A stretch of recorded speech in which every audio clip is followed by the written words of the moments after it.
وہ اب رہا سا کثر ایسا لگتا ہے کہ اب وہ بھی ختم ہو گیا. Do you think they really care for this approach? مطلب نہیں میرا نہیں خیال. یہ ہم لوگ ہوں، بات کر رہے ہیں ہوں، اخلاقی مورل ایتھیکل جی، ویلیوز بچوں کو اسکول پر حملہ نہیں کرنا چاہیے تھا. They don't care actually. ہوں، پیسٹن فائی کے توسط سے بچیوں ہی کو تو ٹارگیٹ کرتے تھے وہ. جی. ٹھیک ہے, تو وہ لوگ جو بچیوں کی قربانی اپنی مذہب کا ایسا سمجھ کر دیتے رہے نعوذ باللہ, ان کو کیا فرق پڑے گا اس بات سے کہ ان کو کچھ ان کو تو میرا خیال ہے کہ شروع دن سے کوئی فرق نہیں پڑتا, لیکن چونکہ جس طرح آپ کو پتہ ہے کہ ترقی پذیر ممالک کے اندر جس قسم کی NGOs کو انہوں نے انسٹال کیا, جو قسم کا ایک بیانیہ جو بنایا گیا کہ بھئی ہم انسانی حقوق کے علمبردار ہیں, ملک کے اندر اگر کسی اپوزیشن کے اگینسٹ اگر کچھ ہو رہا ہے تو وہ اپوزیشن بھی انہی اداروں کو ٹیگ کرے, دیکھیے آپ ایکشن لیجئے. تو میں اس امیج کی بات کر رہا ہوں کہ اگر کوئی رہا سا کثر تھا وہ بھی یہاں اس جنگ کے اندر آپ کو جاتا I ہوا don't نظر think آتا ہے. so زیادہ شیک کر پائے گی, and they don't care about this approach کہ جناب ان کو اتنا ethically low نہیں جانا چاہیے تھا. انہوں نے تو پیسٹن فائی کی جو جتنی فائلز کھلی ہیں انہوں نے تو اپنی کرسچن بچیوں کو نہیں چھوڑا تھا, تو وہ ایران کے بچوں کو کیسے چھوڑیں گے؟ تو وہ تو استغفر اللہ بہت ہی بھیانک کیس ہے جس پر ہم بات نہ ہی کریں تو بہتر ہے, کیونکہ آپ مطلب نہیں اس پر زیادہ بات بھی کر سکتے, پھر رہ جاتا ہے اس بات سے. ہمارا تو مذہب دین اسلام یہ ہے کہ جناب آپ جب جنگ میں جائیں تو آپ نے عورتوں بچوں یا درختوں تک کو نقصان نہیں پہنچانا ہے. ٹھیک ہے, تو آپ کیسے آپ یہ بات ڈائجسٹ کر سکتے ہیں کہ ہم ان کے کسی اسکول پہ شوٹنگ ہوتی ہے تو ہم یہاں بیٹھ کر ہمارا دل دہل جاتا ہے کہ کیسے بے گناہ, ہم نہیں دیکھتے کہ وہ جوش ہیں یا کرسچن ہے, کہ اگر بے گناہ اسکول کے بچوں پر حملہ ہوا ہے تو ہم بھی اس بات کا افسوس کرتے ہیں. تو ہم تو سوچ بھی نہیں سکتے کہ جو ہم ان کے بچوں کے مرنے پر افسوس کرتے ہیں کہ وہ ہمارے بچوں کو آ کے ماریں گے, تو ہم تو ظاہر یہ نہیں سوچ سکتے. ایتھیکلی گراؤنڈس پہ تو خیر بات نہ ہی کریں کیونکہ ان کو تو خیر اس بات سے زیادہ فرق نہیں پڑتا ہے, لیکن ہاں مطلب ان سینس کے ہیومن رائٹس کی وائلیشن اور اس بات سے بھی ان کو فرق نہیں پڑتا. اقوام متحدہ کی سلامتی کونسل کی بات کی جائے تو کیا وہاں پر ڈسکس نہیں ہوتا؟ ابھی ریسنٹلی کسی بھی ایشو پہ آپ نے دیکھا کہ اقوام متحدہ کی سلامتی کونسل کے نشیر سے پاکستان کی بات ہوئی ہے, پاکستان ڈیلیگیشن کی بات ہوئی ہے, تو جب انہوں نے بات کی تو انڈیا کو کتنی پرابلم ہو گئی تھی اس بات سے کہ اقوام متحدہ کے چارٹر نے جناب یہ بات کہی ہے اجلاس میں کہ ہم بات چیت کے ذریعے بہترین سفارت کاری کے ذریعے اور اقوام متحدہ کے چارٹر کے accordingly Indian legally occupied Jammu and Kashmir کے بارے بات کریں گے. تو انڈیا کو اس بات پر اچھی خاصی مرچیں لگیں جناب کی کیوں بات کریں گے. انڈیا کے پارٹ پر ڈر اور انسیکیورٹی کا عالم دیکھیں کہ وہ تھرڈ پارٹی کو آنے ہی نہیں دیتا ہے بیچ میں. ٹھیک ہے, حقیق اور عادت سے محروم کشمیریوں کو رکھا ہوا ہے, نہ وہ اقوام متحدہ کی سلامتی کونسل کو انٹرفیئر کرنے دیتا ہے, نہ وہ کسی تیسرے ملک کو انٹرفیئر کرنے دیتا ہے, اس کی اپنی رجاداری ہے. تو یہ سارے مطلب ایک اسرائیل اور انڈیا کو ہم نے دیکھا ہے, وہ انڈیا جس نے سارے سینیریو میں بالکل بھی مذمت نہیں کی ایران پر حملوں کی. ٹھیک ہے, اب وہ ایران کے ساتھ جو ہے وہ کس بیس پر اگر اپنے تعلقات بڑھا رہا ہے تو کس بیس پر بڑھا ہے, اس نے تھرو آؤٹ اسرائیل کا ساتھ دیا. ٹھیک ہے, مودی کے اسرائیل سے آنے کے فوراً بعد اس جنگ کا آغاز کیا تھا. وہ جو مدر فادر ایک دوسرے کو کہہ رہے تھے, ٹھیک ہے, وہ مدر فادر کو ایک دوسرے کو کہہ رہے تھے, تو اس نے تو ایران کی بارے جنگ کے ایک اسٹیٹمنٹ اوپنلی نہیں دی ہے. اور آپ انڈیا کے ڈر کا اور انسیکیورٹی کا اور خطے میں تنہا رہ جانے کا یہ عالم دیکھیں کہ آپ اوپنلی کسی کی نصاب دے سکتے ہیں, نہ کسی کی حمایت کر سکتے ہیں, نہ کسی کے خلاف جا سکتے ہیں. ٹھیک ہے, تو یہ ڈر ڈری ہوئی قوم ہے. ٹھیک ہے, اور آپ کس بیس پر ایران سے تعلقات بڑھائیں گے جبکہ آپ نے تو ایک اسٹیٹمنٹ بھی مذمت میں نہیں دی. تو یہ ساری آپس میں انڈیا اسرائیل کی جو لابی ہے یہ بالکل یہی ہوئی, یہ دونوں لابیز امریکہ میں کافی اسٹرانگ ہیں. تو اور اسرائیل بھی آپ دیکھیں کہ امریکہ سے جو ہے وہ اپنی ٹیکنالوجی کے حساب سے بھی مطلب کافی منحصر ہے, اس کا کافی ڈپینڈنٹ ہے امریکہ کے اوپر اسرائیل بھی. اور اپنی ریسنٹلی فون کال کی جتنی مذائقہ خیز قسم کی اسٹیٹمنٹ سامنے آئی تھی کہ ڈونلڈ ٹرمپ نے کس طرح سے ان کو ڈانٹا بنجامن نتنیاہو کو, اور سے اوکے اوکے کہتے رہے. اور جب پوچھا گیا صحافی نے جناب کہ آپ نے ایسا کیوں بولا, تو انہوں نے کہا جناب میں غصے میں تھا اور میں کافی پریشان تھا جو یہ لبنان پر حملے کر رہے تھے. پاگل آدمی کہا کہ تم کیا کر رہے ہو, اور اس طرح کے الفاظ جو کہ ہم certainly Trump سے ایکسپیکٹ کرتے ہیں. We certainly expect such unpredictable statements from Donald Trump's side کہ وہ غصے میں کبھی بھی کچھ بھی بول سکتے ہیں, چاہے وہ بیوی کوئی اپنے کوئی نہ بول رہے ہوں. تو اس کے بعد انہوں نے کہا نہیں تھی, میں تو پریشان تھا, وہ بہت اچھے آدمی ہیں, میں بہت ان کی عزت کرتا ہوں. سر انہوں نے بعد میں پریس کانفرنس پہ کور کرنا تھا, لیکن شروع میں انہوں نے فون پہ جو کہنا تھا وہ کہہ دیا. یعنی کہ امریکہ بھی نہیں چاہتا کہ لبنان کے اوپر جو ہے وہ اسرائیل سیز فائر کی بارہ وائلیشن کرے. آپ نے دیکھا اس سے پہلے جب اسلام آباد ٹاکس کے بعد جو پہلا سیز فائر کے بعد سے جب لبنان کے اوپر اسرائیل نے سیز فائر کی وائلیشن کی تو وہاں پہ اسٹریٹ آف ہارمز جو کہ معاشی ہتھیار ہے ایران کا, سرٹیفائڈ وہ ڈپلومیٹک ویپن ہے ایران کے ہم، پاس اسٹریٹجک ہرمز کے طور پر، جو کہ جنگ کے کانسیکوینسز کے طور پر میں کہتی ہوں سامنے آیا ہے، جو کہ ہم، پہلے مطلب ایسا ہتھیار نہیں تھا، یہ اس جنگ نے ہتھیار بنایا جی، اسٹریٹجک ہرمز کو، ٹھیک ہے. تو اس سے پہلے جہاں پر ایک دن میں 135-40 جہاز گزرتے تھے، ہم، وہاں پر 11 جہاز گزرے، اور سیز فائر کی ویولیشن جب ہوئی تو صرف 2 جہاز گزرے تھے. ہم، تو پوری عالمی معیشت، پوری آئل اور گیس کی انڈسٹری، فوڈ کرائسس کی جب ہم بات کرتے ہیں تو گندم کی مطلب مد میں جو ہے درآمد جی، برآمد میں کافی فرق پڑا. یہ سب ایک تہائی دنیا کی جو گندم وہاں سے گزرتی ہے. آئل آپ دیکھیں کتنے آئل کے جہاز وہاں سے گزرتے تھے، 90% تو چائنا ایران سے لیتا تھا آئل، اور اب کہا جا رہا ہے جب وہ امریکہ سے آئل لے گا، ٹھیک ہے. ہم، جو بھی ڈونلڈ ٹرمپ اور جی، امریکی جی، قائدہ چائنا گئی تھی، تو بہت سارے ان کے مقاصد تھے، یہ بھی تھے کہ چائنا اب جو ہے وہ ہم، آئل کے لیے ہماری طرف دیکھے، ہم، ٹھیک ہے. امریکن شپ شاید ان کا واحد انٹرسٹ تھا، باقی سارے تو امریکہ کے انٹرسٹ تھے، بیشتر انٹرسٹ امریکہ کے نکلتے تھے. ہم، ٹیکنالوجیکلی کتنا ایڈوانس ہے چائنا، کتنا ایڈوانس ہے، اور تجارت کا حجم دیکھیں کہ کتنا فرق ہے، ہم، ٹھیک ہے. 414.7 ارب ڈالر تھا 2022 میں، جو کہ صرف جو کہ اب رہ گیا تھا اس 2022 میں 690 ہم، ارب ڈالر تھا، جو کہ تجارتی حجم تھا، جو کہ 414 رہ گیا تھا ابھی ریسنٹلی. 200 ارب ڈالر کی اشیاء چائنا امریکہ سے خریدا تھا، جبکہ امریکہ چائنا سے خریدا تھا.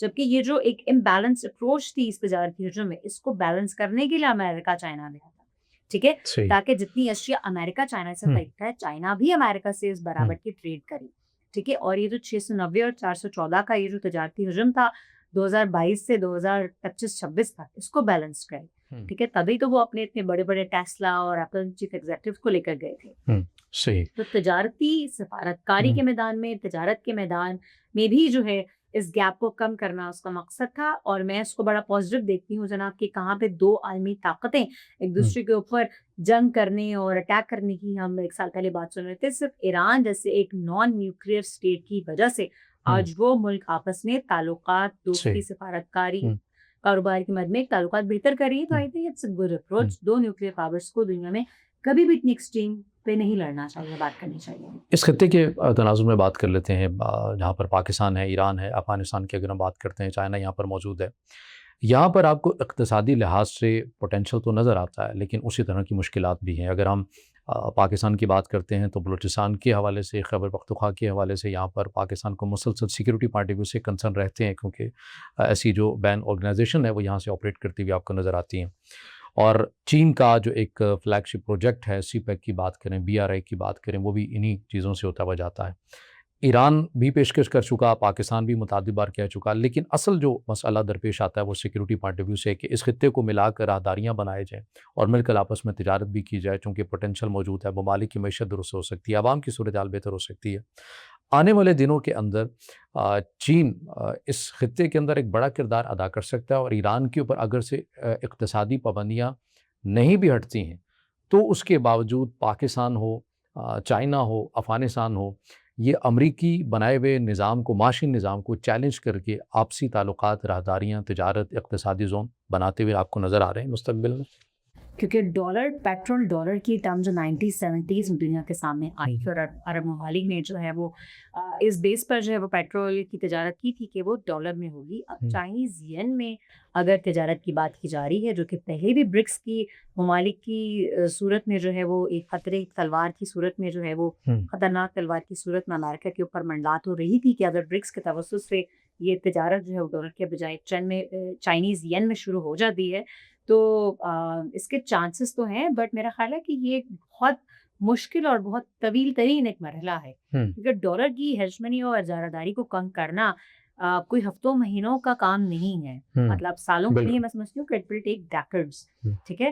اور ہاں، اگر اسٹریٹ آف ہرمز جو اب اگر جس طرح انہوں نے بات کی تھی پاسداران انقلاب نے، جس کا کنٹرول ابھی بھی پاسداران انقلاب کے ہاتھ میں ہے، اور آپ کو پتہ ہے کہ ایران کے پاس 2 نیوی ہیں، ایک ان کی ریگولر نیوی اور پاسداران انقلاب کی نیوی. اگر تو انہوں نے کہا جناب ہم چائنیز میں شروع کریں گے اور ہم وہ فیس لیں گے، وہ ٹول ٹیکس لیں گے جو بھی جہاز ایسے گزرے گا، اور یہ جو ایرانی میریٹائم ایرانی جو فورس اینڈ میریٹائم آرگنائزیشن ہے وہ اجازت دے گی کون اس رستے سے گزرے گا اور کون نہیں گزرے گا.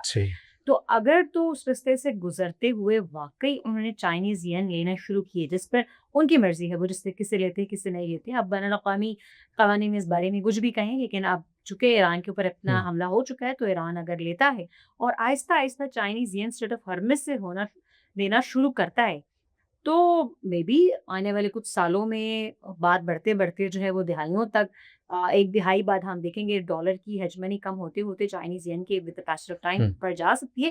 بٹ نیئر فیوچر میں ایسا کچھ ہوتا قریب میں آپ کو ہوتا ہوا نظر نظر نہیں نہیں اس لیے آتا. صحیح. آتا کیونکہ ابھی بھی امریکہ سیلف سفیشینٹ ہے. وینزویلا کے اوپر پہلے حملہ کرنا ایران کے اوپر بعد میں حملہ کرنے کی بھی آپ کو لاجک سمجھ میں جی. آتی ہے.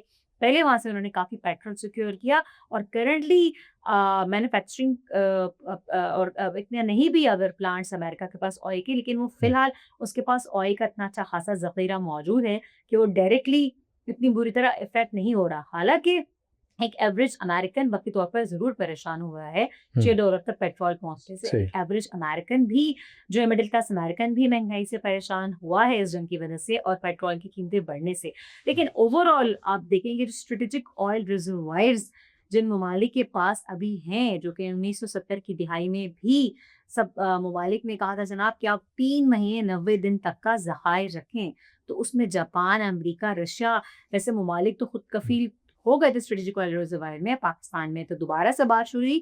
اللہ کرے جناب کہ کچھ ہمارا بھی بھلا ہو جائے اس حوالے سے, جو کہ ہم نے کافی پریشان رہے. تیل کی قیمتیں ایک دم سے آسمان کو چھو گئی تھیں تو ہمارے بھی ایوریج پاکستانی کیا ہر صبح زندگی سے تعلق ہونے والے افراد متاثر ہوئے. تو اسٹریٹجک آئل ریزروائر کی کی ٹرم سے اگر پاکستان بھی کچھ کسی حد تک یہ ریزروائر رکھنے میں ریزرو رکھنے میں آئل کامیاب ہوتا تو بہت اچھی بات ہوگی. لیکن امریکہ کو اتنا اس طرح سے آئل کی مد میں تو نقصان نہیں ہوا جتنا کہ باقی دنیا کو ہوا. جس طرح کہ چائنا بھی, جاپان اور میں بنگلہ دیش میں جو آپ دیکھیں لاک ڈاؤن لگ گیا تھا, پاکستان میں کتنا لاک ڈاؤن لگا, تاحال اسمارٹ لاک ڈاؤن ہے. سو مطلب ہم اسٹرگلنگ فیز اور تھرڈ ورلڈ کنٹریز تو متاثر ہوتی ہیں اس حوالے سے, لیکن کچھ فرسٹ ورلڈ کنٹریز بھی جو ہے وہ بہرحال اسٹریٹ آف ہارمز کے بند ہونے سے متاثر ہوئی اور عالمی معیشت جو ہے وہ زیادہ دیر تک اتنی بری طرح شکن نہیں رہنا افورڈ کر سکتی ہے. اور اب دیکھیں اسٹریٹ آف ہارمز کے بعد جب باب المندب کی طرف رستہ نکلتا ہے, آپ اگر اسٹریٹ آف ہارمز کو بند کرتے ہیں تو اس کے بعد جو عمان کے بعد یمن سے پٹی نکلتی ہے وہ مزید تنگ پٹی ہے. اور یہ جو باب المندب کی جو 50 کلومیٹر لمبی اور 26 کلومیٹر چوڑی پٹی ہے جس کا بیشتر حصہ یمن کو لگتا ہے, یہ آگے میڈیٹرین سی سوئس کنال سے ہوتی ہے میڈیٹرین سی اور پھر یورپ امریکہ کی طرف جاتی ہے. یہاں پر یمن ہے جو کہ بہت میجر مسلم کنٹری ہے, مسلم اکثریتی علاقہ ہے, اور یہ باب المندب کا موسٹلی جو علاقہ یمن سے لیتا ہے. یہاں پر ڈجبوتی اور افریقہ جیسے دو ممالک ہیں. ڈجبوتی بھی مسلم اکثریتی علاقہ ہے اور افریقہ دیکھیں جو کرسچن اور مسلم دونوں پر مشتمل ایک علاقہ ہے. تو یہ جو پوری پٹی ہے یہ ساری مسلم اکثریتی علاقے سے گزرتی ہے. تو کتنی دنیا کی عالمی معیشت اور تجارت ہے جو اس مسلم اکثریتی علاقے سے میری ٹائم پیسج سے ہو کر گزرتی ہے. تو آپ نہ ایران کو ایزی لینے کی غلطی کریں, آپ نہ اس میری ٹائم پیسج کو ایزی کرنے کی غلطی کریں جو مسلم ممالک کے ہاتھ میں ہے. تو آپ کو اسٹریٹ آف ہارمز کو شیک کرنے کی جو غلطی کر چکے ہیں اس کے بعد آپ نے نیکول بلاکٹ بھی لگایا. ایک طرف آپ جناب بات کریں سیز فائر کی, پیس ڈیل نیگوسیشنز کی, ٹھیک ہے, اور پیس ڈیلز کی, اور دوسری طرف اب جنگ بندی کی, اور دوسری طرف آپ بات کریں نیول بلاکٹ which itself is an act of war. ٹھیک ہے, نیول بلاکٹ آپ لگاتے ہیں جو کہ ایک ایکٹ آف وار ہے, اوپر سے آپ ڈیل کی بات بھی کر رہے ہیں. تو یہ جو آپ کی ہپوکریٹک اپروچ تھی یہ بھی دنیا سے ڈائجسٹ نہیں. بالکل, اس میں تو تضادات بھرے ہوئے پڑے ہیں. میم چونکہ وقت کی بھی اس طرح سے قلت ہے, آخری سوال جو میں آپ کے سامنے کرنا چاہتا ہوں وہ مشرق وسطیٰ کی ہی خالصتاً ہے لیکن عرب ممالک سے متعلق ہے. عرب ممالک اس جنگ کے بعد آپ کو کیا لگتا ہے کہ ان کی تھنکنگ یا فیصلہ سازوں کے حلقوں کے اندر کس قسم کے مشورے یا تجزیے ہوتے ہوئے نظر آ رہے ہوں گے؟ کیا آیا وہ اس پوزیشن پر آ چکے ہیں, سمجھ چکے ہیں کہ اس خطے کی حفاظت اب ہم نے خود مل کر کرنی ہے, غیر ملکی افواج کا یہاں سے ہم نے انخلا کروانا ہے, ماضی کے اندر جو ایگریمنٹس سے وہ ختم کرنے ہیں, یا ابھی بھی وہی سوچ وہی زاویہ موجود ہے کہ نہیں ہم نے اپنی سیکیورٹی آؤٹ سورس ہی کرنی ہے؟ اپنی سیکیورٹی آؤٹ سورس کرنے والی بات تو شاید نہیں ہے, لیکن امریکہ کے ٹریلینز آف ڈالرز امریکہ کو دے کر جو ہے وہ خلیجی ممالک نے سمجھا شاید یہ ہمارے گارنٹور ہیں ہماری سیکیورٹی کے, اور انہوں نے دیکھا کہ امریکہ نے بھی کسی کی سیکیورٹی کی ضمانت نہیں لی. ٹریلینز آف ڈالرز ان کے بھی بیکار گئے. اپنے ملک میں اپنی سرزمین فوجی اڈوں امریکی فوجی اڈوں کو دینے کا جو نقصان اور خمیازہ خلیجی ممالک نے بھگتا ہے اب وہ بھی اپنے لیسن لرن کر چکے ہیں. ٹھیک ہے, وقت پڑنے پر امریکہ نے اسرائیل کا ساتھ دیا, سعودی عرب یو ای کا نقصان جو وہ اپنی جگہ وہ انہوں نے ان دونوں ممالک کا جو ہے وہ ساتھ نہیں دیا. تمام خلیجی ممالک نے عراق پر بس آسٹریلیا اگر امریکہ کا تو باقی ممالک پر تو اس طرح سے نہیں چلتا تھا. باقی ممالک نے خود اپنے گھر کا دروازہ کھولا امریکہ کو اندر آنے کے لیے. اس کے بعد دیکھیں پھر سعودی عرب کا پاکستان کی بیلنس ڈپلومیٹک اپروچ سے متاثر ہو کر پاکستان کی جانب قدم بڑھانا پاکستان کی بہت بڑی ایک سفارتی جیت ہے. اور آپ دیکھیں گے ڈیفینس پیکٹ سعودی عرب نے پاکستان کے ساتھ جو ہے وہ سائن کیا. اور اب ایران اسی بات کو تو میک شور کر رہا ہے کہ آنے والے عرصے میں، آنے والے دنوں میں، مہینوں، سالوں، دہائیوں میں اس پورے خطے میں کوئی ایک بھی امریکی فوجی اڈا موجود نہ ہو. اور یہ وہ لیسن ہے جس کے نہ صرف خلیجی ممالک نے لرن کیا بلکہ ایران نے اس بات کو میک شور کیا کہ نہ اس کے اوپر دوبارہ ایک جو وشکس سائیکل ہے امریکہ کے جب گر جاتا ہے کسی اسلامک ملک کے اوپر اٹھ کر حملہ کر دیتا ہے، تو ایران نے میک شور کیا جناب کہ نہ ایران کے اوپر دوبارہ حملہ کرنے کی جرات کرے، نہ کسی بھی اسلامک ملک کے اوپر ریجنل لیول پر حملہ کرنے کی امریکہ اسرائیل دوبارہ سے جرات کرے. اس بات کی تو میک شور اس کے نقاط میں یہ بات بھی تو مکمل فوجی انخلا اس پورے خطے سے آپ کی امریکن سیکشن ہٹنا اور بہت سارے نقائص اسٹریٹ آف ہارمز کا مکمل طور پر کھلنا، یہ ساری اپنی جگہ، یورین میں افزودگی، جوہری تنصیبات، یہ سارے نقاط اپنی جگہ. لیکن ایک بہت امپورٹنٹ نقطہ یہ بھی تھا ان سارے نقائط میں جو ایران کی جانب سے بھیجے گئے، اس پورے خطے میں امریکی فوجی اڈا کوئی بھی موجود نہ ہو.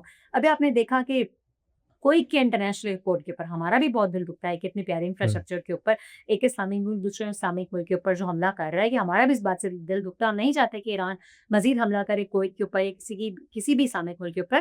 لیکن یہ بات بھی یہاں سمجھنے کی ضرورت ہے کہ ایک اسلامک ملک دوسرے اسلامک ملک پر حملہ نہیں کرا بلکہ وہ فوجی اڈوں پر، فوجی امریکن اسرائیلی فوجی تنصیبات پر حملہ کر رہا ہے تاکہ دوبارہ یہ دونوں ممالک اس پورے خطے میں اپنی کوئی فوجی اڈا، کچھ فوجی بیس کیمپ قائم کرنے کی جرت نہ کر سکے، ورنہ ایران ایسا ہی ہو تو جواب دے گا. اور اچھا اب فوجی اڈے تو نہیں ہوں گے، ٹھیک ہے، ہم امیجن کہ انشاءاللہ کہ آنے والی دہائیوں میں کوئی بھی اس پورے مشرق وسطیٰ میں کوئی امریکی فوجی اڈا نہیں ہوگا. لیکن جو امیج شیک ہوا ہے یو اے ان سعودی عرب کا، اسپیشلی یو اے ای کا، ابراہیم اکارڈ کی مد میں آلریڈی بحرین، موراکو اور یو اے ای نے ہی تو ابراہیم اکارڈ کو سائن کیا نا. سعودی عرب، پاکستان نے تو صاف انکار کر دیا. وہ کوئی تیسرا اسلامک ملک نہیں ہے، چوتھا اسلامک ملک نہیں ہے اس ابراہیم اکارڈ میں. یو اے تو پہلے ابراہیم اکارڈ کے توسط سے اپنا امیج اسلامک ممالک میں شیک کر چکا ہے. یو اے اور ایران کی جو 1971 سے لگتی آ رہی ہے جو 3 جزیرے جس پر ایران نے کہا یہ ہمارا حق ہے، جبکہ نیولی یو اے نے کہا کہ اس پر ہمارا حق ہے، جو کہ ایران کی پارٹ کرتی. پھر 1979 کی ایران انقلاب کے بعد بھی ان دونوں ممالک کے درمیان جو تنازعات تھے وہ مزید گہرے کولڈ وار چلتی رہی یو اے ای اور ایران کے درمیان. اب وہ کولڈ وار مزید شدت اختیار کر رہی ہے. جو جتنا شیک ہوا ہے image, U A is no more same U A now کہ جس کے ہم چھٹیاں گزارنے لوگ جاتے تھے، شاپنگ کرنے لوگ جاتے تھے، ٹھیک ہے. اس کی اکانومی، اس کا امیج، اس کی جو ٹریول مطلب آپ کہہ رہے ہیں کہ جو ٹریول ڈیسٹینیشن یو اے کو سیفسٹ کنٹری سمجھا جاتا تھا، اب ایسا کوئی بھی امیج یو اے کے پاس نہیں ہے. It will take decades for U A to regain their image back again. ٹھیک ہے، تو اب یو اے کے پارٹ پر کافی اپنے امیج کو ریبلڈ کرنا، اپنی اکانومی کو ریبلڈ کرنا. اکانومی کو شاید وہ جلدی ریبلڈ کر لے لیکن امیج کو ٹھیک کرتے کرتے بہت دہائیاں لگ جائیں گی. لیکن آپ کو اس خطے کے اندر امریکی افواج اب آپ کو نظر نہیں آتی ہیں قریب قریب میں؟ Not in near future. اور اگر عراق پہ بس چل گیا تو چل گیا امریکہ کا، لیکن مشرقی ممالک کو ویسے کرنا چاہیے تو نہیں، ٹیکنیکلی ان کو سمجھداری کا مظاہرہ کرنا چاہیے، جو کہ ابھی بھی سمجھداری کا مظاہرہ میں سمجھتی ہوں گیا. اس پر خوشائن بات ایک سارے سیناریو میں یہ بھی کہ کسی بھی اسلامک ملک نے واپس ایران کے اوپر حملہ کرنے کی غلطی نہیں کی، ریٹیلیٹ نہیں کیا، کیونکہ یہی تو وہ چاہتے تھے کہ ایک اسلامک ملک دوسرے ممالک ملک ایران عراق کی جو انہوں نے اپنی خواہش کا اظہار بھی کیا اس حوالے سے. ایران عراق کی جنگ کروائی تھی، شیعہ سنی فسادات کی مد میں کرواتے ہیں، وہ آپس میں ایک دوسرے کو لڑواتے ہیں، اسٹیبلشمنٹ کے خلاف کرتے ہیں. فتح الخوارج کیا ہے، اپنے ملک کو پاکستان میں بھی ناکام کوشش کر کے دیکھ لی، ہمارے عوام کے لوگوں کو فوج کے خلاف کرنے کی، لکیلی ہم بھی نہیں ہوئے. فتح الخوارج، فتنۃ الہندوستان کی ان کوششوں کو پاکستانیوں نے بھی ناکام بنایا اور ایران نے بھی عوام جو ہے وہ اس کو کہا کہ ایرانی عوام بھی اپنی حکومت کے ساتھ ہے، پاکستانی عوام بھی اپنی فوج کے ساتھ ہے، اور کوئی اسلامک ملک اسٹیٹمنٹس تو دیے جو کہ دینے بھی چاہیے، آپ کی اس ملک کی سوورنٹی کا سوال تھا، لیکن صرف اسٹیٹمنٹس تک کی بات رہی. کسی بھی خلیجی ممالک میں سے کسی ایک ملک نے بھی ایران کے اوپر واپس حملہ نہ کر کے دشمن کو ایک منہ توڑ جواب دیا ہے. اور آئی وش اینڈ پرے کی کبھی بھی کوئی اسلامک ملک دوسرے اسلامک ملک پر حملہ کرنے کی غلطی نہ کرے. ٹھیک، بہت شکریہ ہمارے ساتھ آپ موجود رہی. ناظرین، آپ نے گفتگو ملاحظہ کی، یقیناً آپ مستفید ہوئے ہوں گے. ہم نے کوشش کی ہے کہ جتنے بھی جو موضوعات ہیں، پیچیدہ موضوعات ہیں، انہیں آسان اور سادہ الفاظ میں آپ تک پہنچانے کی کوشش کریں. انشاءاللہ اگلی نشست میں ایک نئی شخصیت کے ساتھ، ایک نئے موضوع کے ساتھ دوبارہ آپ کی خدمت میں حاضر ہوں گے. مجھے رضا عباس کو اجازت دیجیے. اللہ حافظ.